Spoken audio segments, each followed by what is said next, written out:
Құрметті азаматтар, соңғы кезде білім беру мекемелерінде орнатылған жарылғыш заттар туралы жалған хабарламалар жиілеп кетті. Барлық осындай фактілер бойынша сотқа дейінгі тергеу басталды. Қажетті тергеу әрекеттері жүргізілуде. Айта кету керек, мұндай қылмыс жасаған адамдар арасында кәмелетке толмағандар жиі кездеседі. Жыл басынан бері 168 қылмыстық іс қозғалып, 31 адам ұсталды. Оның ішінде 12-сі кәмелетке толмаған бала. 13 адам сотталды. Оның ішінде 2-і жасөспірім.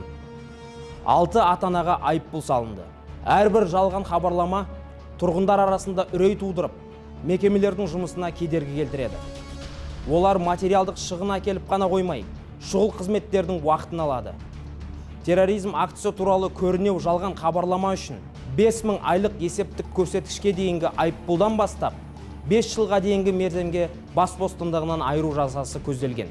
Бұл қылмыс үшін 14 жастан бастап қылмыстық жауаптылық көзделген.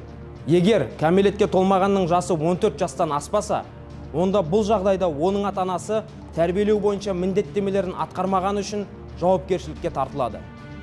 Бұдан бөлек, сот шешімімен ата-аналар шұғыл қызметтердің шақыртуға шығып, нысандарды тексеруге кеткен шығынын өтеуге міндеттеледі. Залал мөлшері 2 миллион теңгеге дейін жетуі мүмкін. Ішкі істер министрлігі ата-аналарды балалардың мінез-құлқына ерекше назар аударуға шақырады. Жасөспірімдерге осындай әрекеттердің соңы неге әкелетінін түсіндіріңіздер. Терроризм актісі туралы көрінеу жалған хабарламалар үшін қатаң жаза қаралғанын есте сақтаңыздар. Қоғамдық тәртіпті қамтамасыз ету баршамыздың ортақ міндетіміз. Бірлесіп қана біз балаларымыз үшін қауіпсіз орта құра аламыз.